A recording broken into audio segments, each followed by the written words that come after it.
నీకు ఎవరు దొరకలేదా, నా హస్బెండ్ దొరికిందని కొంచెం గలీజ్ గానే మాట్లాడింది సార్ ఆమె. మీ పెళ్లి చేస్తాను రండి అని అందా?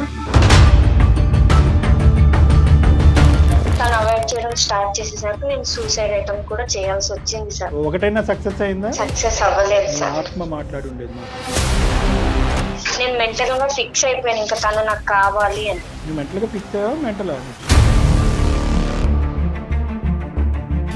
సెకండ్ వైఫ్ గా తను నన్ను తీసుకున్నా సరే దానికి కూడా నేను రెడీ అయ్యాను సార్. దీన్ని పిచ్చి అంటారు అని చెప్పారా నీకు ఎవరైనా?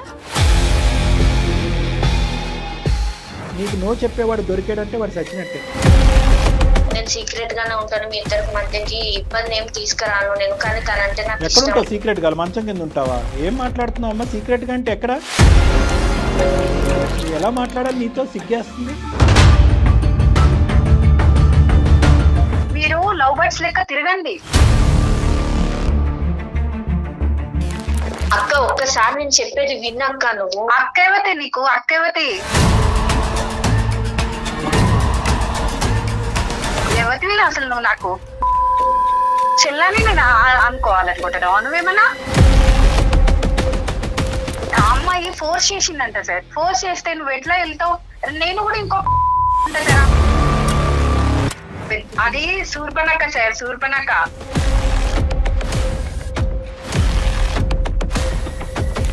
ఏం సమాధానం చెప్పాలో కూడా మాకు బోధపడట్లేదమ్మా, అంటే అర్థం కావట్లేదు.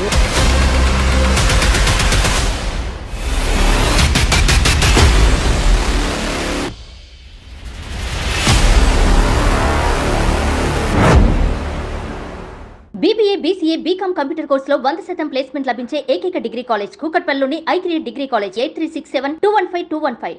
ఐక్రియేట్ డిగ్రీ కాలేజెస్ సమర్పించు అందమైన జీవితం కార్యక్రమానికి స్వాగతం. నమస్తే కళ్యాణ్. నమస్తే జయ గారు. కళ్యాణ్ గారు, రితిక అనే ఒక అమ్మాయి మనకి మెయిల్ చేసింది. పిల్లలు ఎట్లా ఉన్నారంటే తాత్కాలిక ఆనందం కోసం దాని పర్యవసనాలు ఎలా అయినా ఏం జరిగినా సంబంధం లేదు, తర్వాత సంగతి తర్వాత. ఇప్పుడు హ్యాపీగా ఉన్నామా లేదా, దీనివల్ల మన జీవితం ఏమవుతుంది, ఫ్యూచర్ ఏంటి, కాన్సిక్వెన్సెస్ అస్సలు ఆలోచించట్లేదండి. పక్కవారి జీవితం ఏమవుతుంది, ఈ క్షణాన మనసుకి ఏది తోస్తే అది చేసి చూపిస్తున్నారండి. అలాంటి ఒక ఇష్యూతో మన దాకా వచ్చిందండి రితిక. నాకు చెప్పాలని కూడా నా నోటితో నాకు చెప్పాలనిపించట్లేదు కళ్యాణ్ గారు. అంత బ్యాడ్గా అనిపించింది, హానెస్ట్లీ చెప్తున్నాను. సో ఒకసారి మాట్లాడేద్దరు కానీ. తప్పకుండా జయ గారు.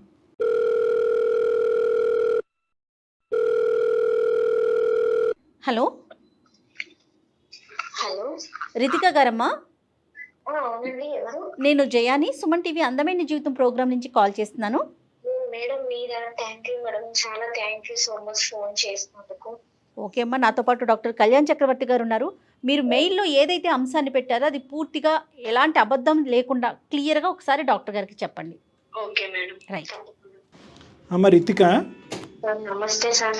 చెప్పమ్మా. మా సమస్య ఏంటంటే అది ఎలా చెప్పాలో కూడా తెలియట్లేదు సార్.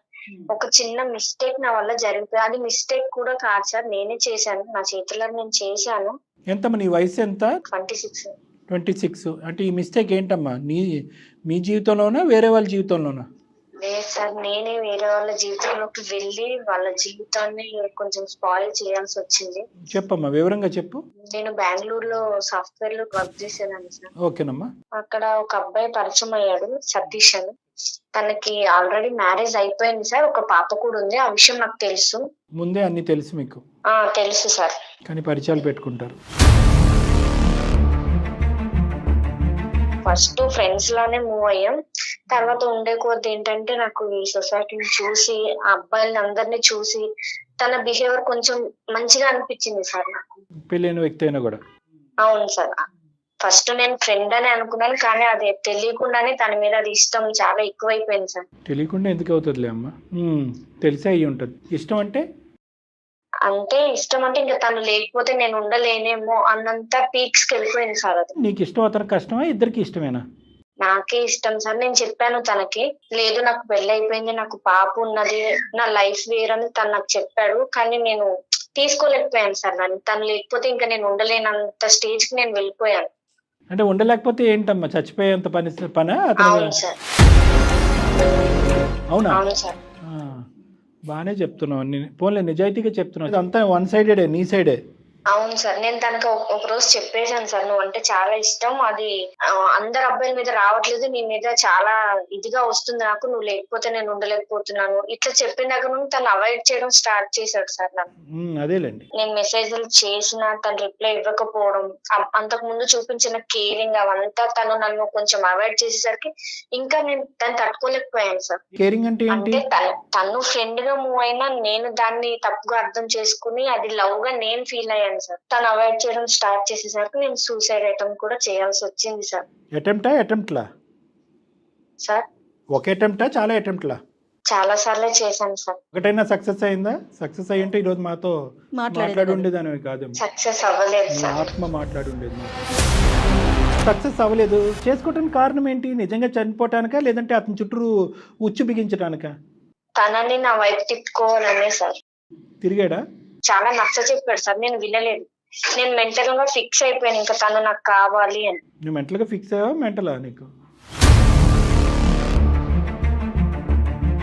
నీ ఉద్దేశం ఏంటమ్మా? పెళ్లి చేసేసుకుందాం నాతోనే? అనుకున్నాను సార్. సెకండ్ వైఫ్ గా తను నన్ను తీసుకున్నా సరే దానికి కూడా నేను రెడీ అయ్యాను సార్. సెకండ్ వైఫ్ స్థానానికి రెడీ అయ్యావు? అయ్యాను సార్. మరి ఫస్ట్ వైఫ్ ఒప్పుకోకుండా రెడీ అయిపోయావా? అది నేను అప్పుడు ఆలోచించలేదు సార్. ఫస్ట్ ఏమనుకున్నా అంటే తను నాకు కావాలి, నేను తనని దక్కించుకోవాలి. తర్వాత జీవితాలు చిరుగుతాయి. మెంటల్ నేను ఏం చేశానో కూడా నాకు తెలియదు. తనతో నేను మాట్లాడాను, తను వినట్లేదు. నాకు ఆల్రెడీ లైఫ్ ఉంది, నీ లైఫ్ వేరు, నా లైఫ్ వేరు, నీకు మంచి ఫ్యూచర్ ఉంది తను చెప్పినా లేదు, నాకు నువ్వే కావాలి. ఎట్లా అంటే ఇంకా తనకు ఒక టార్చర్ లో అయిపోయాను నేను. ఫైనల్ గా అబ్బాయి నీ ఉచ్చులో పడే ముందు, అంటే నీ యొక్క హెరాస్మెంట్ లోనో శాడిజంలోనో ఇంకేం చేయలేక ఇందులో పడే ముందు ఎంత టైం పట్టిందమ్మా? ఎంతకాలం నువ్వు అతన్ని ఇలా వెంటాడావు? 1 year సార్. ఓయ్ బాయ్, ఆ అబ్బాయి నిజంగా 1 year రెసిస్ట్ చేశాడా? తప్పుగా అనుకోకమ్మా, ఇది ఫిజికల్ వాంచా లేదంటే? ఫిజికల్ గా కూడా చాలా, అంటే తనని ఇంకా నేను దక్కించుకోవడం కోసం నేను చాలా, ఇంకా ఎట్లా చెప్పాలంటే ఇది ఇంకా చెప్పినా తప్పులేదు సార్, చాలా దిగజారిపోయానని చెప్పొచ్చు నేను. ఎందుకంటే నేను చేసిన పని అలాంటిది కదా సార్. దిగజారిపోయానని చెప్పినా కూడా తప్పు లేదు. ఒక అమ్మాయిగా షేమ్ గా ఫీల్ అవ్వాలి నేను, కానీ నేను చేసింది తప్పు కాబట్టి దాన్ని నేను ఒప్పుకుంటున్నాను సార్. ఈ అబ్బాయితోనేనా అమ్మా ఇంక ఇలా అడుగుతున్నాను పచ్చిగా? ఇంకా చాలా మంది ఉన్నారు పెళ్ళైన మగవాళ్ళు? లేదు సార్, తనకు పెళ్ళైందని తెలుసు కూడా తనని చాలా ఇష్టపడ్డాను, అది తప్పే సార్ నాకు ఈ తెలుసు. స్పీడ్ లో నీకు ఎవరు చెప్పలేదా? అమ్మ నాన్న గానీ, ఫ్రెండ్స్ గానీ, స్నేహితులు గానీ? చెప్పారు సార్, నా ఫ్రెండ్స్ చెప్పారు, కానీ నేను ఫిక్స్ అయిపోయాను తను నాకు కావాలి అని. దీన్ని పిచ్చి అంటారు అని చెప్పారా నీకు ఎవరైనా? చెప్పారు మేడం. వాళ్ళ భార్యకి తెలిసి నువ్వు కావాలా, వాళ్ళ భార్య తెలియకుండా నువ్వు కావాలా? నువ్వు కాదు, అతను.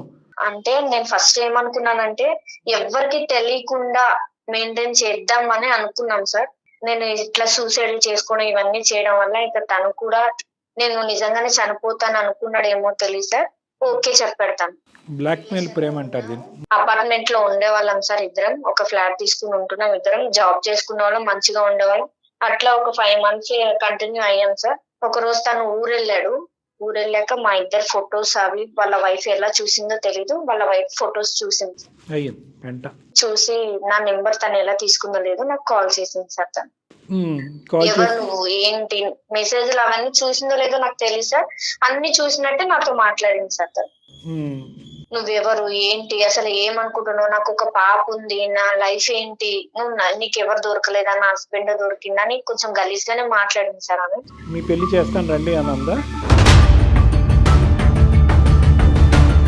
నేను బయటకు లాగుతాను, నువ్వు ఎక్కడ ఉంటావు, ఏంటి నీ అడ్రస్ ఏంటని నాతో చాలా ర్యాష్ గా మాట్లాడింది సార్. 1 hour మాట్లాడింది. నేను చెప్పాను తనకి, నీ హస్బెండ్ అంటే నాకు ఇష్టం, నువ్వు ఓకే అంటే ఇద్దరం ఉందామని చెప్పాను సార్. ఇద్దరు కలిపి ఉండటం ఏంటి? అది ఏమైనా హోటలా?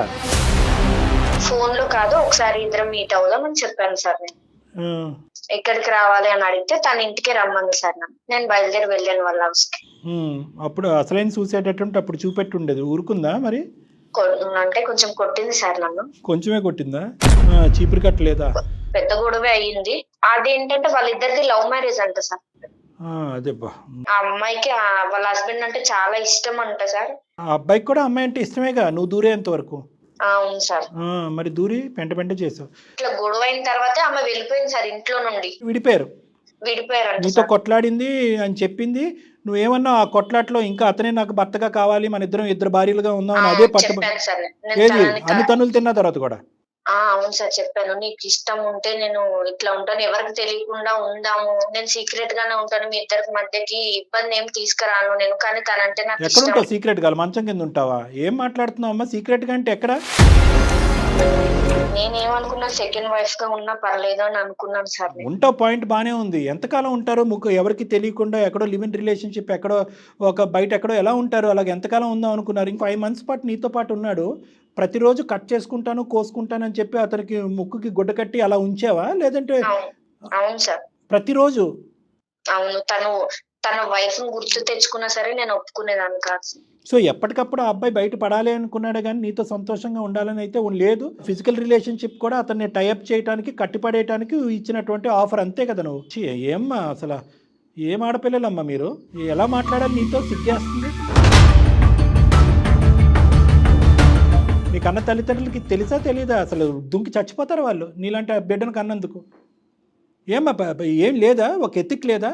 నచ్చింది ఫిక్స్ అయింది కాబట్టి ముందుకెళ్ళిపోతున్నానంటే అవతల వాళ్ళ జీవితాలు, సంసారాలు. ఇప్పుడు నీ వల్ల వాళ్ళిద్దరు విడిపోయారు, నువ్వు హ్యాపీయా? నువ్వు హ్యాపీ అయి ఉంటావులే, 2 భార్యల బదులు ఒకే భార్యగా నువ్వు ఇప్పుడు. ఇంకా అట్లా గొడవ అయిన తర్వాత వాళ్ళిద్దరు విడిపోయారని తెలిసిన తర్వాత నేను తనకు ఫోన్లు చేస్తే తను తిట్టాడు సార్ నన్ను. నేను నీకు ముందే చెప్పాను కదా, నీ వల్ల నా వైఫ్ నేను వదులుకోవాల్సి వస్తుంది, నా పాప ఫ్యూచర్ ఏంటి, నా వైఫ్ ఒక్కతే ఎట్లా చూసుకుంటది నా పాపని, మేము మంచిగా హ్యాపీగా ఉండేవాళ్ళం, నువ్వు మధ్యలో వచ్చావు, నేను నీకు ముందే చెప్పాను వద్దు, ఇది కరెక్ట్ కాదు అని నేను చెప్పాను. నేను తనకు ఒక మాట ఇచ్చాను సార్, ఎవరికన్నా తెలిస్తే నేను నీ మధ్యలో ఎలా వచ్చాను అలానే వెళ్ళిపోతాను అని చెప్పాను సార్. నేను తనకి మాట ఏం ఇచ్చాను. చీకటి బ్రతుకమ్మ ఇది? ఏం కండిషన్లు, ఏం రూల్స్ అండ్ రెగ్యులేషన్స్ ఇవి? అంటే ఎవరికన్నా తెలిస్తే కంటే జీవితాంతం ఇలా చీకట్లోనే ఉందాం అనుకున్నారా? తెలుస్తుంది అని అసలు అనుకోలేదు సార్. నేను నిజంగా తెలియకుండా ఉండాలనే అనుకున్నాను. నీకు కానీ ఖచ్చితంగా తన వైఫ్ ఎక్కడో నట్టో బోల్టో పోయిందిరా, నీకు అర్జెంటుగా బిగించాలి అది.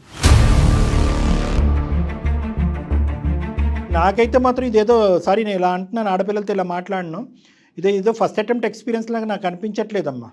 నువ్వు ఈ ప్రయత్నాలు చాలా చేసి ఫైనల్గా ఒక బకరగాడు దొరికేటప్పటికి వల్లో వేసుకున్నావు. మరి నీకు మరీ అంత దిక్కులేనటువంటి పరిస్థితి ఏంటమ్మా? చదువుకున్నావు, సాఫ్ట్వేర్ ఉద్యోగం చేస్తున్నావు, ఆ అమ్మాయి అంత కొట్టి తిట్టినా కూడా అప్పుడైనా ఆ అమ్మాయి కాళ్ళ మీద పడి తప్పు ఒప్పుకుని క్షమాపణ అడిగి బయటికి వెళ్లకుండా ఇంకా నువ్వు అదే పాట పాడి బయటకు వచ్చేటప్పటికి వాళ్ళిద్దరు విడిపోయారు. మరి మూడో వ్యక్తికి తెలిసాక నేను విత్డ్రా అవుతాను అన్నావు కదా, మరి మూడో వ్యక్తి కాదు భార్యకే తెలిసినప్పుడు నువ్వు అప్పటికే విత్డ్రా అవ్వాలి కదా. ఆ అమ్మాయి అంత తిట్టి అవమానించినప్పుడు మళ్ళీ నేను పట్టిన కుందేలకు 3 కాళ్ళు అన్నట్టు బయటకు అలా నడుచుకుని వస్తే? నేనేమనుకున్నా, ఎక్కడ ఒక హోప్ ఉంది సార్, అంటే ఇప్పుడు మొత్తం వాళ్ళ వైఫ్ కూడా తెలిసిపోయింది, గొడవైంది, వదలడేమో నన్ను, ఇన్ని మంత్స్ రిలేషన్ లో ఉన్నాం కదా, నన్ను వదిలిపెట్టడేమో అని అనుకున్నాను సార్. ఇన్ని మంత్స్ రిలేషన్ లో నిన్ను వదిలిపెట్టడు, అందరి సమక్షంలో ప్రేమించి పెళ్లి చేసుకుని ఒక బిడ్డకి తండ్రి అయినోడు ఆ అమ్మాయిని వదిలేయాలి. నిజంగా డాక్టర్ గారు అన్నట్టు నీకు కొంచెం ప్రాబ్లం ఏదో ఉందమ్మా, అనకూడదు ఈ మాట, అనొచ్చేమో. జీవితాలు నాశనం అవుతున్నప్పుడు ఏమన్నా అనొచ్చు ఒక పని చేయి, మీ పేరెంట్స్ ని పిలిపించి ఒకసారి డాక్టర్ గారు మాట్లాడతారు. పేరెంట్స్ తో కూడా మాట్లాడాను మేడం, తనంటే ఇష్టం అని చెప్పాను, మా పేరెంట్స్ కూడా చెప్పాను నేను. మా పేరెంట్స్ కూడా తిట్టడం కుట్టడం అన్ని జరిగింది మేడం, కానీ నేను మర్చిపోలేకపోయాను తనని. మళ్ళీ వస్తాడేమో నా దగ్గరికి అని చాలా వెయిట్ చేశాను మేడం నేను. అసలు నువ్వేం నిన్ను అప్పుడే మాట్లాడుతున్నావమ్మా? పేరెంట్స్ కాదు, మామయ్యలు కాదు, పెద్దనాన్నలు కాదు, నీకు అర్జెంటుగా అప్పుడు తీసుకెళ్ళి సైకాట్రిస్ట్ దగ్గర పట్టుకెళ్ళి హాస్పిటల్లో అడ్మిట్ చేసి ఒక 2-3 కరెంట్ షాకులు ఇప్పిస్తే అప్పుడు నీ మత్తు వదులుతుంది అంతే. ఇంకేం చేయాలో ఇలాంటి మత్తులు, పిచ్చి మత్తులకి. మంచి ప్రేమించుకున్న జంట జీవితాల్లో, ప్రేమించి పెళ్లి చేసుకుని ఒక బిడ్డను కన్న జీవితంలో నిప్పులు పోసావంటారు చూడు, ఇదే నిప్పులు పోయటం. ఇప్పుడు ఏం చేయాలని మా దగ్గరికి వచ్చావు? నాకు నా మీద నాకే బ్లేమ్ వస్తుంది సార్, అంటే నా మీద నాకే చిరాకు వస్తుంది. నేను చేసిన ఒక చిన్న మిస్టేక్ వల్ల ఒక లైఫ్ స్పాయిల్ అయిపోయింది. ఒక చిన్న పాప ఉంది వాళ్ళకి, ఆ పాప నేను ఒక మూవీలో చూసాను సార్, ఇప్పుడు హస్బెండ్ తప్పు చేశాడని వైఫ్ బిడ్డతో సహా చనిపోయింది. ముందు చూడలేదా మూవీ? ముందు చూడలేదు సార్, అంటే మెంటల్ గా ఫిక్స్ అయిపోయి నాకు అసలు లెక్క ప్రకారం ఇప్పుడు చేయాలి సూసైడ్ అటెంప్ట్. ఇప్పుడు చేయలేదే నువ్వు? ఇప్పుడు చేయవా? చెయ్యను సార్, వాళ్ళిద్దరిని కలపాలని నేను అనుకుంటున్నాను సార్. అందుకే నేను ఎవరి దగ్గరికి వెళ్ళినా సరే నన్ను తప్పుగానే చూస్తారు సార్, ఎందుకంటే నేను చేసిందే తప్పు పని. ఇంతమంది చచ్చిపోతున్నా, ఇన్ని జీవితాలు నాశనం అయిపోయిన బుద్ధిరాని నువ్వు ఒక సినిమా చూసి ఒక భార్య పిల్లలు ఇలా చచ్చిపోవచ్చు, ఒక ఆడది ఎంటర్ అవుతాయి కనుక అనేటటువంటి ఆలోచనతో మారిపోయి ఈ రోజు అందమైన జీవితం ఫోన్ చేసావు. అన్ని ఎక్స్ట్రీమ్స్ ఆ పిల్లలు. సినిమా మార్చేసిందమ్మా నిన్ను, జీవితాలు మార్చలేదు కానీ. ఇప్పుడు మాకు దానికా ఫోన్ చేసావు అంటే వాళ్ళిద్దరిని కలపమనా? అవును సార్. ఆ అబ్బాయి ఇంకా టచ్లోనే ఉన్నాడా నీతో?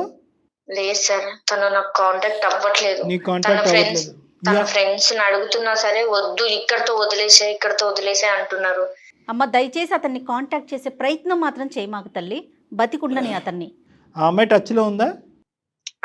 ఉంది సార్. పోనీ అమ్మాయి చెప్పిందా అతని పరిస్థితి ఏంటి, ఎక్కడ ఉంటున్నాడని? ఈ అమ్మాయి ఆ బిడ్డను లేదు తీసుకు సార్, లేదు చెప్పట్లేదు. నువ్వు వచ్చావు కదా మధ్యలో, నువ్వే ఉండు. నన్ను అంత ఇష్టపడి కూడా నన్ను కాదని నీ దగ్గరకు వచ్చాడంటే తనని నేను ఎలా నమ్మాలి? అది నా ప్రెషర్ వల్ల వచ్చాడు, నేను ఇలా చెప్పాను సార్. బలవంతం చేశాను, చచ్చిపోతానని బెదిరించి ప్రతిరోజు కట్టిపడేశాను, ఒక రూమ్ లోకి తీసుకెళ్ళని చెప్పలేకపోయావా? నేను చెప్పాను సార్, తనకి ఎంత చెప్పాలో, నా వరకు ఎంత అవుతుందో నేను అంతా చెప్పాను, కానీ తను వినట్లేదు సార్. నాకు ఇంకా ఫోన్లు చెయ్యొద్దు కాదు, నువ్వు. ఇప్పుడు నీ లెక్క ప్రకారం మనం ఎవరితో మాట్లాడాలి? ఆవిడతో మాట్లాడాలా, అతనితో మాట్లాడాలా? తననే ఫస్ట్ కాంప్రమైజ్ చేయాలనుకుంటున్నాను సార్, నా వల్ల అవ్వట్లేదు. ఎక్కడో చిన్న హోప్, అందమైన జీవితం వల్ల మీ వల్ల ఏమన్నా అవుతుందేమో, నెక్స్ట్ ఇంకెవ్వరు కూడా నాలాగా ఇట్లా అవ్వకూడదని ఒక చిన్న హోప్ తో నేను మీకు మెయిల్ పెట్టాను సార్. నీలా అవ్వటం కాదు, నీలా అవును సార్. చెయ్యకూడదని. ఇంత మాట్లాడినా కూడా ఇప్పుడు నువ్వు మాట్లాడేటటువంటి సానుభూతి ఉంది చూడు, సార్ నా వల్ల తప్పు జరిగింది, నేను పాపం చేశాను, ఇది నిజంగా నీలో వచ్చిన మార్పా, లేదంటే ఇక్కడతో ఇది అయిపోయింది కాబట్టి ఇంకొక హనీ ట్రాప్ ఎక్కడన్నా ఉంటుందా? వీటిని హనీ ట్రాప్స్ అంటారు, మరి ఇంకోటి ఏమన్నా ఉందా? లేదు సార్, ఇట్లాంటిది ఏమీ లేదు సార్. మరి ఏంటి ఈ అబ్బాయిలో ఉన్న అంత గొప్ప ప్రత్యేకత? వాళ్ళ జిగురులాగా అంటుకుని కూర్చున్నావు, ఫెవికాల్ లాగా. ప్రత్యేకత అంటే నేను ఇప్పటి వరకు చూసిన అబ్బాయిలో, నేను ఇన్ని సంవత్సరాలు చదువుకున్నాను, జాబ్ చేస్తున్నాను. నేను జాబ్ చేస్తూ కూడా 3 years అవుతుంది సార్. ఈ 3 years లో కూడా నాకు తినంత జెన్యున్ గా నాకు ఏ అబ్బాయి అనిపించలేదు సార్. ఇంకే అబ్బాయి అనిపించలేదు. 3 years లో ఒకటి కనిపించాడు, ఇంకో 5 years లో ఇలాంటి వాడు ఇంకోటి కనిపించాడు. ఏంటి అనే నా భయం. లేదు సార్, లేదు కాదు, ఇది కాదు, నువ్వు చేయవలసింది, ఆలోచించవలసింది ఏంటంటే మనసుకి ఏదో నచ్చింది కాబట్టి మైండ్ వాడేయటం మర్చిపోకూడదు. కళ్ళెళ్ళిన కాదు డాక్టర్ గారు, కళ్ళెళ్ళిన ప్రతి చోటకి నువ్వు వెళ్ళిపోతావా? అదే కదా అమ్మాయి చేసింది. నీ మనసు వేరో, నీ ఆలోచన వేరో, నీ చదువు వేరు, నీ జీవితం వేరు. నీ మైండ్ ఒక్కసారి ఆలోచించడం అనేది నేర్చుకో, పరిణామాలు. సార్ నాకు ఈ 3 years లో కూడా నా వెంట చాలా మంది అబ్బాయిలే పడ్డారు, కానీ నాకు తిను నచ్చినంతగా నాకు ఎవరు నచ్చలేదు సార్. తన కేరింగ్ కానీ, తన జెన్యూన్, తన నీ నిజాయితీ. సైకలాజికల్ ప్యాటర్న్ లో ఒక ప్రముఖమైనటువంటి, ఒక ప్రత్యేకమైనటువంటి ప్రాబ్లం ఉంది. ఎవరైతే ప్రత్యేకంగా వచ్చి నిన్ను నో అంటారో వాళ్ళకి నువ్వు కనెక్ట్ అవుతావు. నీకు ఎస్ అనేటటువంటి వాళ్ళు, నీ వెంటబడేటటువంటి వాళ్ళు నీకు కనిపించరు. ప్రత్యేకంగా పెళ్ళైనటువంటి వాళ్ళు అయ్యి ఉండాలి, వాళ్ళకు ఒక బాధ్యతలు ఉండాలి. నీ నువ్వు వాళ్ళ చుట్టూరు 1 సంవత్సరం పాటు తిప్పించుకోవాలి. నువ్వు కోసుకుంటా అన్నా కూడా నీ వైపు ఇష్టం చూపెట్టకూడదు. ఇలాంటి వాళ్ళే నీకు నచ్చుతారు. జాగ్రత్త, నువ్వు చాలా జాగ్రత్తగా ఉండాలి. ఎందుకంటే కనుక నిన్ను నచ్చి నీ అంటూ వచ్చే వాళ్ళ గురించి మనకు సమస్య లేదు, కానీ నీకు నో చెప్పేవాడు దొరికాడంటే వాడు చచ్చినట్టే. కాబట్టి మా భయం ఏంటంటే, నీకు ఇప్పుడు ఆ అమ్మాయితో మాట్లాడటం, వాళ్ళని కలపటం ఒక ఎత్తు అయితే కనుక, పూర్తి స్థాయి పరివర్తన కౌన్సిలింగ్ నీ లోపల తీసుకురావడం కూడా ఒక ఇంపార్టెంట్ ఇష్యూ. దాని పరంగా కూడా నిన్ను ఒక సైకియాట్రిస్టో, సైకాలజిస్ట్కో రిఫర్ చేసుకుని ఆ పుణ్యం కట్టుకోవాలి, సమాజానికి పుణ్యం కట్టుకోవాలి. మేము ఇంకెంతకంటే పచ్చిగా నేనేం మాట్లాడలేను. నీకు ఇప్పుడు వచ్చినటువంటి ఈ తూతూ మంత్రం బుద్ధి నాకేదో వచ్చేసిందని అనిపించట్లేదు. ఎందుకంటే సినిమా చూసాక కనువిప్పు కలిగిందని నువ్వు అంటే నా బుర్ర పాడైపోతుంది. నేను నిజంగా పశ్చాత్తాప పడుతున్నాను సార్. నాకు తెలిసింది నా వల్ల ఒక ఫ్యామిలీ ఇదైపోయింది, వాళ్ళ పాప ఉంది, వాళ్ళ లైఫ్ స్పాయిల్ అయిపోయింది సార్. నాకు నిజంగా తెలిసి వచ్చింది సార్.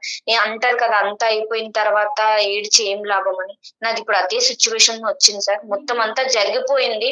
ఇప్పుడు నేనేం కోరుకుంటున్నానంటే సార్, నా వల్ల వాళ్ళ ఫ్యామిలీ ఇదైపోకూడదు సార్. వాళ్ళని కలపండి సార్ ప్లీజ్. నేను కోరుకుంటుంది అదే సార్. వాళ్ళు కలపటం ఒక ఎత్తు అయితే కనుక, నీ కండిషన్ గురించి కూడా మేము వర్రీ అవుతున్నాము. సరే, దాని గురించి తర్వాత ఆలోచిద్దాం. దీని గురించి అయితే కనుక నువ్వు ఈమెయిల్ పంపించా. నిజంగా ఈరోజు ఈమెయిల్ అమ్మ, ఈమెయిల్లో ఉన్న కంటెంట్ వివరించడానికి జయ మేడం చాలా ఇబ్బంది పడ్డారు ఈరోజు. కానీ అటువంటి ఇబ్బందికరమైనటువంటి పరిస్థితి కూడా ఈరోజు నువ్వు బాధితురాలిలాగా మేము ఈ కేసు డీల్ చేయట్లేదు. సర్వసహజంగా మనకు ఫోన్ చేసేటటువంటి వాళ్ళు బాధితులు. ఇక్కడ నువ్వు బాధితురాలి కింద మేము టేకప్ చేయట్లేదు. నువ్వు కోరుకుంటున్నటువంటి వేరే వాళ్ళ యొక్క బాధితులు ఎవరైతే ఉన్నారో వాళ్ళ సిచ్యువేషన్ రెక్టిఫై చేస్తున్నాం, ఆ కుటుంబాన్ని కలపడానికి ఒక ప్రయత్నం చేస్తున్నాం. కానీ దాంతోపాటు నువ్వు మారటం అనేది కూడా చాలా ఇంపార్టెంట్. ఆ విధంగా కూడా నువ్వు ఫ్యూచర్లో కౌన్సిలింగో ట్రీట్మెంట్కో వెళ్తాను అనేది కూడా నువ్వు ప్రామిస్ చేయాలి. ఎవరితో మాట్లాడదామమ్మా? అతనితో మాట్లాడదామా లేకపోతే అమ్మాయితో మాట్లాడదామా? లేదు మేడం, అక్కతో మాట్లాడదాం. అక్క తర్వాత మళ్ళీ బావతో మాట్లాడతావేమో. వద్దులే అమ్మా, అక్కలో చెల్లెళ్ళు వద్దు తల్లి, రిలేషన్స్ వద్దు, అలాంటి కాంటాక్ట్స్ వద్దు. ఆ అమ్మాయి పేరేంటి? పద్మ మేడం. పద్మ పద్మ పద్మలాగే మాట్లాడు. ఉండను. ఇప్పుడు రిలేషన్షిప్ కలపొద్దు, ఆ రిలేషన్ వద్దు, ఈ రిలేషన్ వద్దు. అసలు వద్దన్నదే అక్క అని కల్పమ్మ కనెక్ట్ చేయి ఒకసారి. మరి ఓకే. మీకు అర్థమైందా కళ్యాణ్ గారు నేను ఈ మెయిల్ చెప్పలేకపోతున్నానని ఎందుకన్నాను? అంటే అందులో ఆ అమ్మాయి వయస్సు, మాట్లాడే తీరు, మెచ్యూరిటీ కాస్త ఏదో ఇబ్బంది ఉన్నట్లుందండి, నాకు అట్లా అనిపించింది. The person you're speaking with has put your call on hold. Please stay on the line. మీరు మాట్లాడే వ్యక్తి. హలో హలో అక్క, నేను రితికాని. రితికనా? నేను అక్క రితికాని, సతీష్ ఎక్స్. ఎందుకు ఫోన్ చేస్తున్నావు నాకు? ఏమవసరం? ఇంకేం చేయాలనుకుంటున్నావు నువ్వు? అసలు నువ్వు మాట్లాడకు. అసలు నాకు ఎందుకు కాల్ చేసినావు నువ్వు? నువ్వు ఫోన్ చేయకని చెప్పిన నేను నీకు. నువ్వు ఎందుకు ఫోన్ చేస్తున్నావు? నేను మళ్ళీ నీ లైఫ్ లోకి రావాలని అనుకోవట్లేదు అక్క. నేను నువ్వు వచ్చినావు, అన్ని చేసినావు, అయిపోయింది. ఇంకా అయిపోయింది. ఇంకేం చేయాలనుకుంటున్నావు? ఇంకేమైనా ఉందా చేసేది? ఇప్పుడు బజార్ లో పడినాం, ఇంకెక్కడైనా పెడతామని చూస్తున్నావా? నేను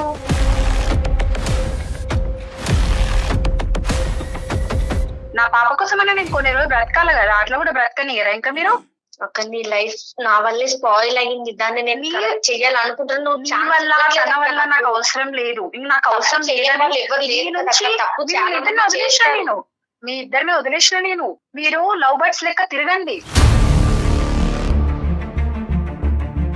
నాకు అవసరం లేదు. నేను మీ మధ్యలో ఎంటర్ గాను. అర్థం చేసుకుంటున్నావు. మిస్టేక్ ఇవన్నీ చెప్పు నాకు. అందుకే మోసం చేసిల్లా? నాకు అంత హృదయం లేదమ్మా, నాకు అంత హృదయం లేదు. అక్క ఒక్కసారి నేను చెప్పేది విన్నక్క. నువ్వు అక్కవతే, నీకు అక్కవతే. ఎవరివి అసలు నువ్వు? నాకు ఏమనుకుంటున్నావు? ఏమని మాట్లాడుతున్నావు నువ్వు? ఏమన్నా అనాలి నిన్న? అసలు నిన్న చెల్లని నేను అనుకోవాలనుకుంటున్నావు? నువ్వేమన్నా పద్మ గారు, అక్కని మానేసి నన్ను పిలవకు. పద్మ గారు నమస్తే అండి. హలో. సారీ అమ్మా, మీ కాల్ మధ్యలోకి వచ్చాము. మేము మధ్యలోకి రాలేదులేండి, ముందు నుంచే ఉన్నాం. ఎవరండి? నమస్తే అమ్మా, నా పేరు డాక్టర్ కళ్యాణ్ చక్రవర్తి అమ్మ. మేము అందమైన నమస్తే సార్. నమస్తే అమ్మా. సుమన్ టీవీ అందమైన జీవితం అనే ఒక కార్యక్రమం ఉంది, మీరు చూసే ఉంటారు. మీరెందుకు చేశారు సార్ నాకు? మేము చేయలేదమ్మా. అమ్మ మేము చేయలేదు, దయచేసి మా ఆలోచనని అపార్థం చేసుకోకండి. కొద్దిగా ఓపిక ఒక 2 నిమిషాలు వింటే మీకు పూర్తిగా అంతా అర్థం అవుతుంది. అప్పుడు నచ్చితే కాల్ ఉంచుదురు కానీ, లేదంటే మాకు చెప్పకుండా కూడా కట్ చేద్దరు కానీ. సార్ చెప్పేది వినక్క. నువ్వు అసలు మాట్లాడకమ్మా. ఒక్క నిమిషం రితిక, నువ్వు అక్క అని పిలిచిన, విను అని చెప్పిన, బాగుండండి అని చెప్పిన, ఏదన్నా రామ అంటే బూతులాగా వినిపిస్తుంది అందరికీ. కాబట్టి నువ్వు వచ్చినటువంటి ఉద్దేశం మంచిదైనా కూడా ఈరోజు నిన్ను అక్కడ బ్రేక్స్ వేసి అక్కడ ఆపుతున్నావు. నువ్వు ఏది కూడా కాంట్రిబ్యూట్ చేయడానికి ట్రై చేయొద్దు. ఇది కంప్లీట్గా పద్మగారి ఎరీనాలో ఉన్నటువంటి సబ్జెక్ట్ ఇది. ఆవిడ ఇష్టమైతే ముందుకు వస్తుంది, కష్టమైతే విడ్రా అవుతుంది. నువ్వు దయచేసి బతిమాలి ఇంకా పరిస్థితిని ఇంకా హీనంగా చేసేటటువంటి కార్యక్రమం చేయొద్దు. పద్మగారు, మేము అందమైన జీవితం నుంచి నేను డాక్టర్ కళ్యాణ్ చక్రవర్తి, నాతో పాటు జయ గారు ఉన్నారు, సీనియర్ హోస్ట్. మేము ఇక్కడ ఒక్కటేనమ్మా, ఇక్కడ మేము మాట్లాడేది ఏంటంటే చాలా ఒక అసభ్యకరంగా, ఒక అసహ్యంగా, తల్లిదండ్రులు, సభ్య సమాజం అందరూ తలదించుకునేటటువంటి విధంగా ఒక అమ్మాయి చేసినటువంటి తప్పుకి ఆ అమ్మాయి ఎన్నిసార్లు క్షమాపణ చెప్పినా ఆ అమ్మాయి తరపున మేము సభ్య సమాజం తరపున మీకు క్షమాపణ కోరుకుంటున్నాం. ఎందుకంటే పచ్చగా ఉన్నటువంటి ఒక కాపురం ఈరోజు విచ్ఛిన్నం అయిపోయింది, అతి దారుణమైన పరిస్థితికి వెళ్ళిపోయింది అనేది మేము మనస్ఫూర్తిగా చింతిస్తున్నాం, బాధపడుతున్నాం తల్లి. జరిగినటువంటి కథ అంతా కూడా మేము ఈ అమ్మాయి మాటల్లో విన్నాం. మీ వరకు ఏం విన్నారు అనేది, ఎందుకు మీరు మనస్తాపం చెందారు, మీరు ఏం కోరుకుంటున్నారు, ప్రస్తుతం మీ భర్త గారి యొక్క పరిస్థితి, మీరు ఎక్కడున్నారు, బెడ్ ఎక్కడుంది, ఇవి కొద్దిగా మాకు వివరించండి అమ్మ, ఒక 2 నిమిషాలు. నేను ఒక 2 minutes మాట్లాడతాను. అసలు జరిగింది ఏంటంటే సార్, నేను మా హస్బెండ్ ఇంతకు ముందు ఇక్కడ హైదరాబాద్ లో ఉండేవాళ్ళం సార్. ఇక్కడ మాది లవ్ మ్యారేజ్ సార్. మేమిద్దరం ఒక 1 year వరకు, 1.5 year వరకు లవ్ చేసుకుని పెళ్లి చేసుకున్నాం సార్. పెళ్లి కూడా మా పేరెంట్స్, నేను వాళ్ళు ఒప్పుకోకపోయినా నేను వాళ్ళని ఒప్పించి మరి మ్యారేజ్ చేసుకున్నాను సార్. చేసుకున్నాక మేము బెంగళూరులో వెళ్ళిపోయాం సార్. అక్కడికి షిఫ్ట్ అయిపోయాను. నాకు ప్రెగ్నెన్సీ వల్ల నేను జాబ్ ఆఫ్ చేసాను సార్. కొంచెం నాకు బెడ్ రెస్ట్ వల్ల నేను హైదరాబాద్ కి, ఇక్కడికి మా ప్రాపర్ వచ్చి హైదరాబాద్ సార్. నేను హైదరాబాద్ మా మమ్మీ వాళ్ళ దగ్గరికి వచ్చినాను సార్. డెలివరీ కోసం వచ్చి కొంచెం నాకు హెల్త్ బాగాలేక ఇక్కడికి వచ్చినాను. మా హస్బెండ్ అక్కడే ఉన్నారు. పుట్టింటికి వచ్చారు?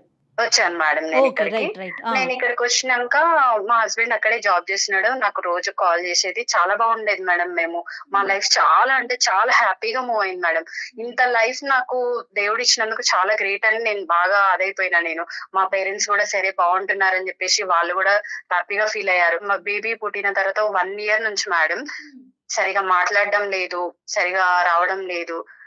1 month కి ఒకసారి మన 1 month లో 15 days కి ఒకసారి వచ్చేవాడు. 1 month కూడా రాకుండా అయిపోయాడు.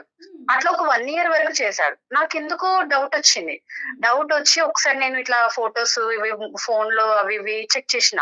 నేను ఎప్పుడు చెక్ చేయను, కానీ నాకు డౌట్ రావడం వల్ల ఏమైంది అసలు అని తెలుసుకోవడానికి నేను చెక్ చేసిన మేడం. మొత్తం డిలీట్ చేశాడు సార్. డిలీట్ చేస్తే రీసైకిల్ బిన్ లో చూసాను సార్ నేను ఇవన్నీ. చూసిన తర్వాత అప్పుడు నేను ఫస్ట్ అయితే అడగలేదు సార్. సరే ఏం చేస్తాడు ఇంకేం చేస్తాడు అని చెప్పేసి చూసిన. సరే మాట్లాడేమో నాకు తెలియలేదు అనుకుంటుండే కదా అని చెప్పేసి నేను సైలెంట్ అయిపోయినా. అది రోజుకి ఎక్కువ చేసేసి మొత్తం అవాయిడ్ చేసే కాడికి వెళ్ళిపోయాడు. ఇట్లా చేసినప్పుడు నాకు అవసరమా సార్? నేను నిలదీసి అడిగినప్పుడు ఆ అమ్మాయికి తెలిసిందట. తెలిసి ఈయనేం చేసిండు, వదిలేసిన నాకు అమ్మాయితో ఏం సంబంధం లేదు, ఆ అమ్మాయినే నన్ను ఫోర్స్ చేసింది. ఆ అమ్మాయి ఇట్లా అంటే ఇప్పుడు రోడ్డు మీద ఎంతో మంది ఫోర్స్ చేస్తారు, అందరి దగ్గరికి వెళ్తారా సార్? అట్లా చెప్పండి. అడగాల్సింది అమ్మాయిని మీరే బాగా అడిగారు. ఇప్పుడు నా లైఫ్ గురించి ఆలోచించాలి కదా. నేను ఆయన నమ్ముకొని వచ్చిన కదా సార్, నా పేరెంట్స్ ని వదులుకొని. ఇప్పుడు తను రమ్మన్నదని తన దగ్గరికి వెళ్ళిపోతాడు. అదంటే నేను ఎట్లా కనిపిస్తున్నాను దానికి? అట్లా చేయడం పద్ధతి అవుతుంది సార్. నా సిచ్యువేషన్ నుండి ఆలోచించండి సార్. నా పేరెంట్స్ కి ఏం చెప్పాలి నేను? ఇవన్నీ అంటే మోసం చేయడానిక నన్ను పెళ్లి చేసుకుందైనా? అక్క తను నిన్న మోసం చెయ్యలేదు అక్క, నేనే తన. నువ్వు మాట్లాడుకో, నాకు టైం ఇచ్చినప్పుడు నేను మాట్లాడుతున్నా కదా. నువ్వు ఎందుకు మాట్లాడుతున్నావు మధ్య మధ్యలో వచ్చి? మాట్లాడకు, నీకు అర్హత లేదు, నాకు అక్క అని పిలవకు. ఇంకొకసారి చెప్తాను నేను, అస్సలే బాగోదు. ఇంకా చాలా చేసినావు నువ్వు, నీ దగ్గర నుంచి నేను చాలా చూసినా. ఇంకా చూసా అవసరం నాకు లేదు అసలు. రితిక, నువ్వు అక్క అనే పిలుపు పిలుస్తుంటే మాకు కూడా ఇరిటేషన్ వచ్చేస్తుందమ్మా. దయచేసి ఆ పిలుపు పిలవకు, అర్థమవుతుందా? వద్దు మేడం ప్లీజ్, నాకు వద్దు. తనతో మాట్లాడే ఉద్దేశం నాకు అస్సలే లేదు. అసలు తను వస్తే మాత్రం నేను వెళ్ళిపోతా. ఇప్పుడు ఇక్కడ వచ్చి కాల్లో ఉండను నేను అసలు. రితిక, నువ్వు కొంచెంసేపు సైలెంట్ గా ఉండాలి. Okay madam. ఇట్లా చేసిండ్రు సార్ వాళ్ళు. సరే ఆ అమ్మాయి ఫోర్స్ చేసిందంట సార్. ఫోర్స్ చేస్తే నువ్వు ఎట్లా వెళ్తావు? నేను కూడా ఇంకొక అబ్బాయిని చూసుకుంటా సార్. అలాంటి మాటలు ఎందుకులేమ్మా? ఏం సమాధానం చెప్పాలో కూడా మాకు బోధపడట్లేదమ్మా. అంటే అర్థం కావట్లేదు. అంటే సార్ మీరే అట్లా అంటే నా సిచ్యువేషన్ లో ఉండి ఆలోచించండి సార్. ఒక అమ్మాయిగా నేను ఇట్లా నా పాపని పట్టుకొని ఇప్పుడు సార్ నాకు ఇవన్నీ అవసరం లేదు సార్. నా బేబీని నేను పెంచుకోలేనా? తను నాకు అవసరమా? ఆయన చేసిందని చెప్పేసి ఆయన అదిలో పడిపోయి నా బ్రెయిన్ కొన్ని రోజులు పని చేయలేదు సార్. నాకు ఏం చేయాలో కూడా అర్థమైతలేదు. నేను పిచ్చిదాన్ని అయిపోయినా. అమ్మా ఇక్కడ ఏంటంటే ఇక్కడ నేను ఇలా చెప్తే మీకు నచ్చదు. మీరున్న హీట్లో మీకు జరిగినటువంటి అన్యాయంకి ఏం చెప్పినా కూడా మీకు అది బ్రెయిన్కి ఎక్కకపోవచ్చు. ప్లస్ నెంబర్ 1, నెంబర్ 2 ఏంటంటే మీ స్థానాన్ని మీరు నమ్మి మీరు ఇంటిగ్రిటీకి ఒక ఇంపార్టెన్స్ ఇచ్చారు, వ్యక్తిత్వానికి ఇంపార్టెన్స్ ఇచ్చారు. ఒక ఆడపిల్ల ఎవరో రోడ్డు మీద పోయేటటువంటి అమ్మాయి నేను చచ్చిపోతాను నన్ను ప్రేమించంటే వెళ్ళిపోయి ఒక భర్త వెళ్ళిపోయి ఉండిపోతాడు. ఇలాంటి ప్రశ్నలకి దేనికి కూడా మా దగ్గర సమాధానం లేదు. దేనికి కూడా మా దగ్గర సార్ ఎలా ఉంటాయి చెప్పండి? చేసేది కరెక్ట్ అయితే మనం కరెక్ట్ అనుకోవచ్చు సార్. కానీ ఈ రోజు పద్మ ఈరోజు అది వాళ్ళు చేసింది ఏం కరెక్ట్ కదమ్మా. ఇంకా పచ్చిగా చెప్పాలంటే బూత్ పని అది. ఓకేనా? అతను ఈ అమ్మాయి 70% చేస్తే మీ ఆయన 30% చేసాడు. నోట్లో ఏలు పెడితే కొరకన బ్యాచ్ కూడా కాదు. ఇలా ఒక ఆడపిల్ల వచ్చి పరిచయమైనటువంటి కొన్ని రోజులకే ఫ్రెండ్షిప్ రిలేషన్షిప్ అని చెప్పి నా మెడమే కత్తి పెట్టిందే, నాతో పాటు కాపురం చేస్తావా సస్తావా, సీక్రెట్గా 2 భార్యల కింద ఉందాము అని ప్రపోజల్ చేస్తుంది అంటే కనుక అతను గర్జించి అడిగేటటువంటి ధైర్యం లేకపోతే మిమ్మల్ని వచ్చి అడుగుతుంటే కనుక మీరు చీపురు కట్ట తిరగేసి 2 వాయించుండేవారు కదమ్మా. అప్పుడే ఈ అమ్మాయిని సెట్ అయిపోయి ఉండదు మొత్తం అంతా కూడా. అలా చెప్పకుండా అయిపోయిన తర్వాత స్టార్టింగ్ లో అంటున్నాను మీ భర్త కూడా ఈక్వల్ గా తప్పు ఎక్కడ చేశాడు అనే మాట ఎందుకు అంటున్నానంటే స్టార్టింగ్ లోనే నిజంగా అతని మీద వాడు ఇట్లా మోసం చేసినాక వాడు ఊసే వద్దు సార్ మనకి. నువ్వు వాడంటావో వీడంటావో నాకు తెలియదు కానీ మనసు విరిగిపోయింది కదా. వద్దు సార్ అట్లాంటి వ్యక్తులకి విలువ ఇయ్యని అవసరం లేదు మనము. అమ్మ నువ్వు ప్రేమించి నువ్వు పెళ్లి చేసుకున్నటువంటి భర్త గురించి నీకంటే నేను ఎక్కువ మాట్లాడలేను. అతనితో అసలు వాస్తవానికి నేను మాట్లాడలేదు, చూడలేదు. మీరిద్దరు చెప్తుంటేనే వింటాం. కానీ ఈ అమ్మాయి పరిచయం అయ్యేంతవరకు నేను మిమ్మల్ని కలపాలి లేదంటే ఖచ్చితంగా ఆ ఉద్దేశంతో నేను ఇక్కడ దిగలేదు. At the end of the day నేను మాట్లాడినటువంటి విధంగా నాకున్నటువంటి ఉద్దేశం నీ మనసులో ఎవరన్నా మాట్లాడారో లేదో నాకు తెలియదు. కాబట్టి ఒక్కసారి ఆ ఆప్షన్స్ అనేటటువంటిది, ఆ పాయింట్స్ అనేటటువంటిది, జీవితానికి సంబంధించినటువంటి ఆ బిడ్డకి సంబంధించిన భవిష్యత్తు గురించి కొన్ని అంశాలు నేను చెప్తానమ్మా. అవి నీ మనసుకు అత్తుకుంటే కనుక ముందుకు అడిగాయి, లేదంటే నువ్వు ఎక్కడైతే నిలబడ్డావో అక్కడే నిలబడు.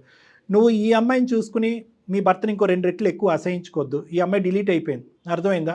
ఈ అమ్మాయి డిలీట్ అవ్వకపోయినా కూడా ఈ అమ్మాయిని ఖచ్చితంగా సొసైటీకి ఈ అమ్మాయి ఒక చీడపురుగు కింద ఉండకుండా ఈ అమ్మాయి మానసిక పరిస్థితి సరిచేసేటటువంటి ప్రయత్నం పూర్తి స్థాయిలో నేను చేస్తాను అనేటటువంటి విధానంగా నీకు వాగ్దానం చేస్తాను.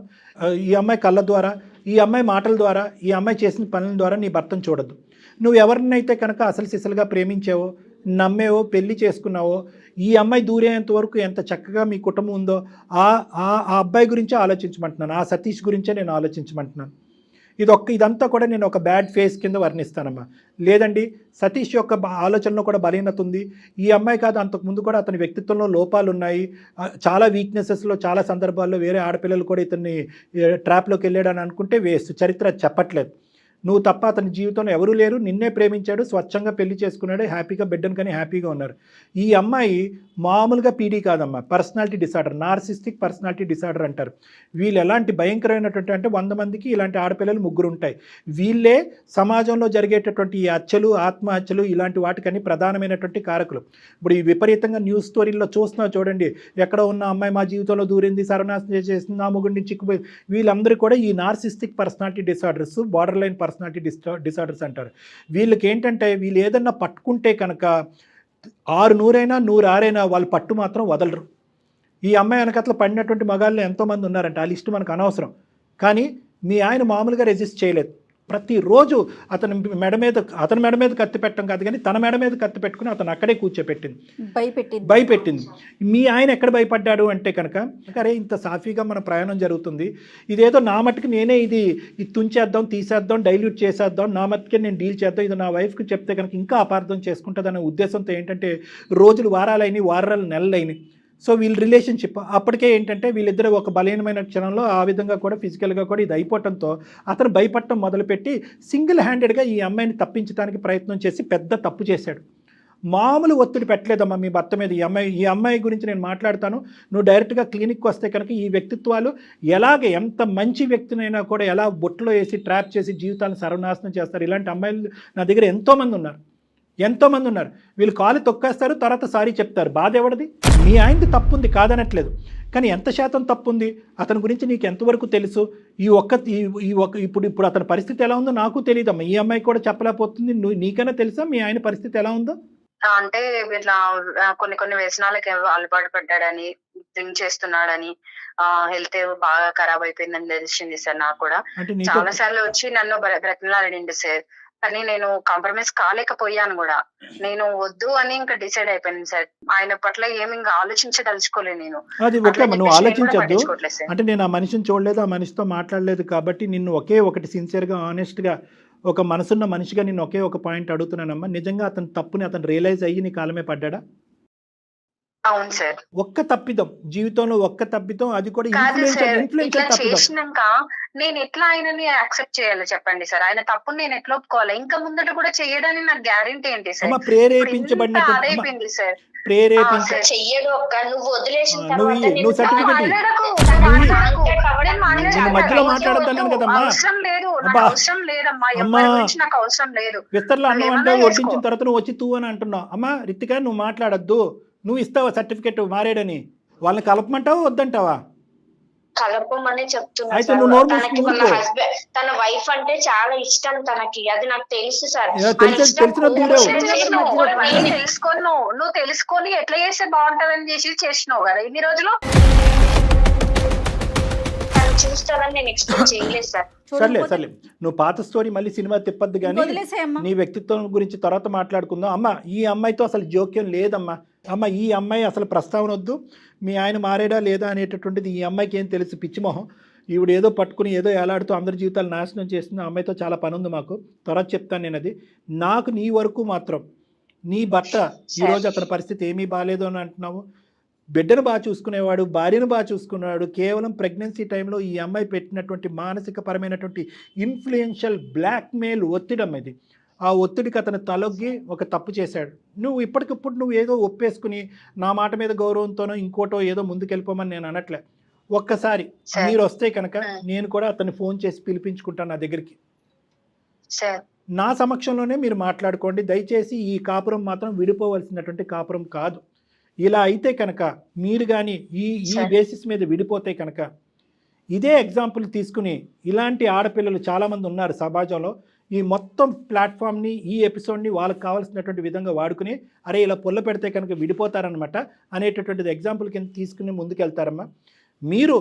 మీరిద్దరు భార్యాభర్తలు మీ ప్రేమ నిజమైంది అనేటటువంటిది ప్రూవ్ చేసుకోవాలి. ఆ పిల్లకి ఒక చక్కటి తల్లిదండ్రుల కింద మారి ముందుకెళ్తాం అనేటటువంటి ఆలోచనతో ముందుకెళ్ళాలి. దానికి మీ ఇద్దరిని కలపడానికి ఏ వంతు ప్రయత్నం చేయమని నా వంతు ప్రయత్నం చేస్తాను. ఏ స్థాయి వరకైనా వెళ్తాను. మార్పు రాకపోతే మీ ఆయన కూడా మొండిగా వ్యవహరించి ఏమీ రియలైజ్ కానటువంటి మీరు మాట్లాడండి సార్, మరి మాట్లాడండి. ఫస్ట్ మీరు తనతో మాట్లాడండి సార్, నేను తర్వాత నేను ఆలోచిస్తా సార్. నేను కూడా వెరీ గుడ్ అమ్మా, వెరీ గుడ్. అట్లీస్ట్ నాకు ఆ చిన్నపాటి అవకాశం ఇచ్చావు కదా, నేను దూరిపోతాను. నేను అనేది ఏంటంటే అతనికి ఫోన్ చేస్తాను, అతనికి ఫోన్ చేసి నా క్లినిక్ పిలిపించుకుని నేను మాట్లాడతాను. నేను ఫోన్ చేసినప్పుడు ఒక 2-3 సార్లు అతనితో మాట్లాడిన తర్వాత నువ్వు వద్ది కానీ ఇద్దరు ఎదురు కూర్చొని మాట్లాడుకుందాం. మీరిద్దరు ఏమనుకుంటే అదే ఫైనల్గా నేను ఏకీభవిస్తాను. నా నమ్మకం నాకు ఉంది కానీ final decision is up to both of you.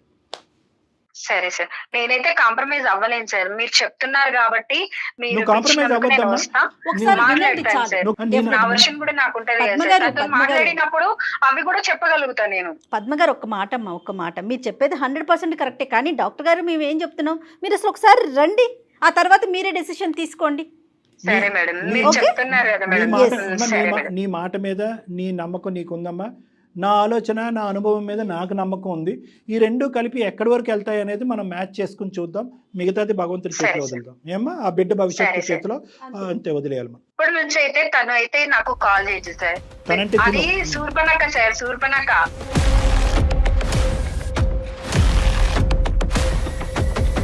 అది నాకు కాల్ చేయదు సార్. ప్లీజ్ సార్, మీరు దయచేసి దాంతో ఇంకోసారి తను మాత్రం మాట్లాడిపోవద్దు. మీకే కాదు ఎవరికి కాల్ చేయదు. ట్రై చేస్తున్నా. నాకు అవసరం లేదు, నువ్వు వచ్చినావంటే నేను కలవను కూడా కలవను. ఇంకా వద్దు కూడా, నాకు అవసరమే లేదు, నాకు అవసరం లేదమ్మా. ఓకే అండి పద్మ గారు ఆవిడ మీకు కాల్ చేయదు, మీరు కట్ చేయండి. మీతో నేను మళ్ళీ మాట్లాడతాను. థ్యాంక్ యూ సో మచ్ అండి. థ్యాంక్ యూ అండి. Thank you. మా మాట విన్నందుకు ధన్యవాదాలు. అమ్మ రితిక, నువ్వు ఉన్నావా? ఉన్నాను మేడం. ఏం మాట్లాడుతున్నావే తల్లి, నీకు అసలు కొంచెమన్నా ఉందా? అర్జెంటుగా నువ్వు కలవాలేమో డాక్టర్ గారిని. ఏమో నీకు వేరే ప్రోగ్రామ్ పెడదాం. ఒక్కసారి అసలు ఈ అమ్మాయిని చూడాలండి డాక్టర్ గారు మీరు ఫస్ట్. అమ్మ నీ స్థానం ఏంటనేది నీకు అర్థమైంది కదా రితిక. నువ్వు ఎక్కడ నిలబడాలో అక్కడ నిలబడాలి. మార్పు అనేటటువంటిది రావాలి. మీ తల్లిదండ్రుల సమక్షంలో నీకు కూడా నేను తీసుకొచ్చి కౌన్సిలింగ్ చేయించాలి. వాళ్ళని కూడా నిన్ను కొద్ది గ్రిప్లో పెట్టుకోవాలి. నిన్న ఇలా అయితే మాత్రం ఒంటరిగా ఉండకూడదు. నువ్వు ఏ ఊరు వెళ్తే ఆ ఊరికి మీ తల్లిదండ్రులు కూడా వెళ్ళాలి. అక్కడ ఏ సైకియాట్రిస్ట్ సైకాలజిస్ట్ ఉంటే వాళ్ళ దగ్గర కౌన్సిలింగ్ చేసుకోవాలి. అర్జెంటుగా నీకు ఒక మగాడిని ఇచ్చి పెళ్లి చేయాలి. ఈ ఎజెండా అంతా నిండేంత వరకు దయచేసి ఈ కౌన్సిలింగ్, ఈ మానిటరింగ్, ఈ సూపర్విజన్ లూప్లోంచి మాత్రం బయటికి రాకమ్మా. నీకు సత్కోటి వందనాలు. నువ్వు ఈరోజు ఏదైనా మంచి పని చేసావు అంటే కనుక ఈ పరిస్థితిని మా వరకు తీసుకొచ్చి వాళ్ళని కలపటం అనేటటువంటి దానికి మేము ధన్యవాదాలు హర్షిస్తున్నాం. ఆ ఒక్కదాని వల్ల మేము చాలా హ్యాపీగా ఫీల్ అవుతున్నాం. ఇది కూడా నువ్వు చేసి ఉండకపోతే కనుక అసలు నిన్ను ఇంకా సమాజం మేము ఇంకెంత చెదిరించుకుని అసహించుకునే వాళ్ళం. తప్పకుండా నువ్వైతే మాత్రం డాక్టర్ గారిని కలవాలమ్మా. Okay madam. అమ్మ దయచేసి నువ్వు మాత్రం వాళ్ళ జీవితాన్ని ఉద్ధరించే కార్యక్రమం ఏం చేయకు. ముందు నీ జీవితం ఏదో నువ్వు చూసుకో. అర్థమవుతోందా? Okay madam. అర్జెంటుగా డాక్టర్ గారిని కలవండి. మళ్ళీ అది వదిలేసాయి. నీకు దండమే తల్లి. ముందు అసలు వాళ్ళిద్దరిని వదిలే. వాళ్ళ జీవితం వాళ్ళు బతుకుతారు. ముందు నీ గురించి నువ్వు చూసుకో. వాళ్ళిద్దరు కలిస్తే వెళ్ళకపోవడం కాదు కదమ్మా. వాళ్ళు కలవకపోయినా అది నీకు అనవసరం. నువ్వు చెప్పాల్సింది చెప్పా, మేము చేసే ప్రయత్నం మేము చేసావు. వాళ్ళిద్దరి దగ్గర నుంచి నువ్వు దూరంగా ఉండు. అన్ని పెళ్ళైన జంటల దగ్గర నుంచి దూరంగా ఉండు. నువ్వు మీ పేరెంట్స్ నెంబర్లు పెట్టి తల్లి నాకైతే. Bye bye. Thank you. అర్జెంటుగా ఈ పిల్లతో కాదు డాక్టర్ గారు మాట్లాడాలి, తల్లిదండ్రులతో మాట్లాడాలండి అమ్మాయికి. ఎందుకంటే మనం ఇంత కోపంగా మాట్లాడినా తన వర్షన్ ఎక్కడ మార్చుకోవట్లేదు. చూసారా? అదేంటి మీరు నన్ను అట్లా అంటున్నారు అన్నట్లా. అంటే తనకి నిజంగా ఏదో ఇబ్బందిలోనే ఉంది. తప్పకుండా డాక్టర్ గారు. BBA, BCA, BCom కంప్యూటర్ కోర్సులో 100% ప్లేస్మెంట్ లభించే ఏకైక డిగ్రీ కాలేజ్ కూకట్పల్లిలోని I3 డిగ్రీ కాలేజ్ 8367215215.